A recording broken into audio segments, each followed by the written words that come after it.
আল্লাহর একজন বান্দা, খুব রাগীব মানুষ, এত রাগীব যে বউকে মাঝে সাঝে মারত।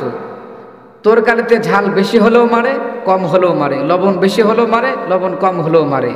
এমন লোক আছে না নাই? আছে। খুব রাগীব মানুষ।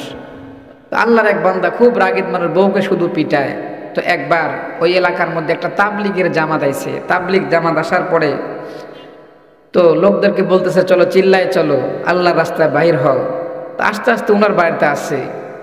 তো বউ বলতেছে, হুজুর আমার এই স্বামী খুব বদমাইশ, আমারে খুব মারে, আপনারা একটু ধরে যদি তাবলিগে নিয়ে যায়, একটু শিখাই দিতেন যে মারধর করা হয় না, ব্যবহারটা যদি একটু ভালো হতো তাহলে খুব ভালো হতো।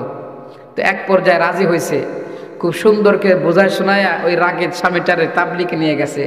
যাবার পরে তাবলিগের সিস্টেম হলো যে যারা থাকে ওই কয়জনই, আজকে 3 জন কালকে 3 জন, এরকমভাবে রান্না বান্না বা কাজ কামের একটা লিস্ট করে দেয়, পালা করে তারা কাজ করে।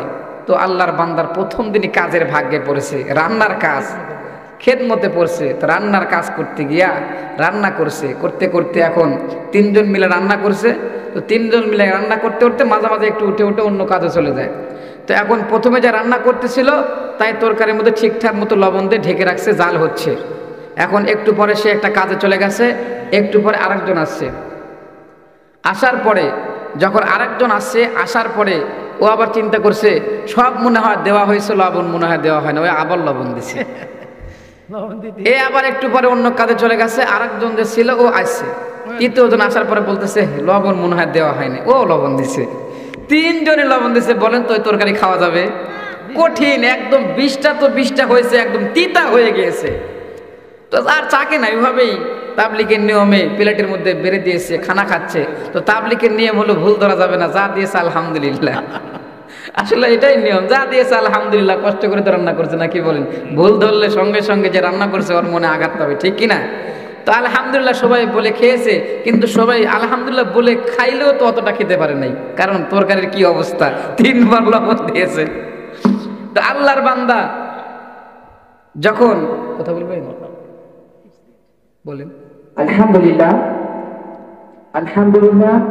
আমাদের মাঝে আমাদের মাহফিলের প্রধান পৃষ্ঠপোষক জনাব মুহাম্মদ রেজওয়ান করিম, উনি আমাদের মাঝে উপস্থিত হয়েছেন। আমি তাকে তার আসন গ্রহণ করার জন্য বিনয়ের সাথে অনুরোধ করছি। আসসালামু আলাইকুম ওয়া রাহমাতুল্লাহ। যেই কথা বলতেছিলাম, বাজান আমার দিকে খেয়াল করেন। খেয়াল আছে? লবণ কয়বার দিয়েছে বলেন তো? খেয়াল আছে, যাক, ভুলেন নাই। তাহলে 3 বার লবণ দিয়েছে, তাহলে কি খাওয়া যাবে? খাওয়া যায় না।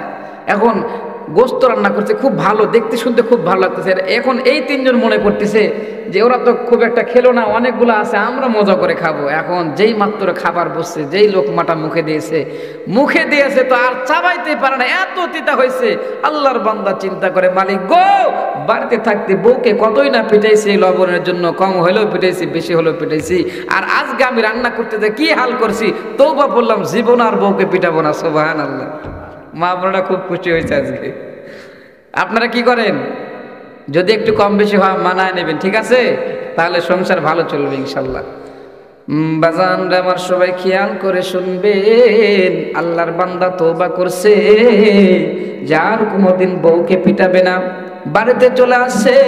যেই বাড়িতে আগে প্রতিদিন গন্ডগোল ফাসাদ হইতো, বইয়ের সাথে ঝগড়া ফাসাদ লেগেই থাকতো, এখন বাড়ি আসার পরে তাদের বাড়িতে আর কোনো ঝগড়া ফাসাদ হয় না।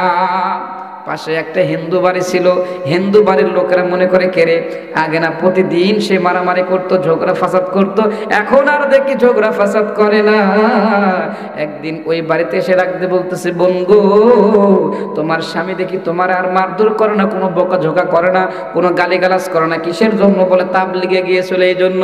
হিন্দু মহিলা ডাক দিয়ে বলছে, ঠিক আছে, আমার স্বামীকে আমি তাবলিগে পাঠাবো। কারণ হইল মহিলা মানুষ একটু শান্তি চাই রে বাজান। এই বাজান রে, তারা কি শান্তি চায়? আমি রান্না করে দিয়েছি, স্বামী খাবে, সন্তান খাবে, যদি থাকে সে খায়, না থাকলে খায় না। কথা বলেন ঠিক কিনা? কিন্তু আমরা খাবার পরে ওদের প্রশংসা করি না, বড় আরো রাগ দেখাই। কথা বলেন ঠিক কিনা? এক নাম্বার কথা হলো মা বোনদের সাথে ভালো ব্যবহার করা লাগবে, ওদের সাথে খারাপ ব্যবহার করা যাবে না। কথা বলেন ঠিক কিনা?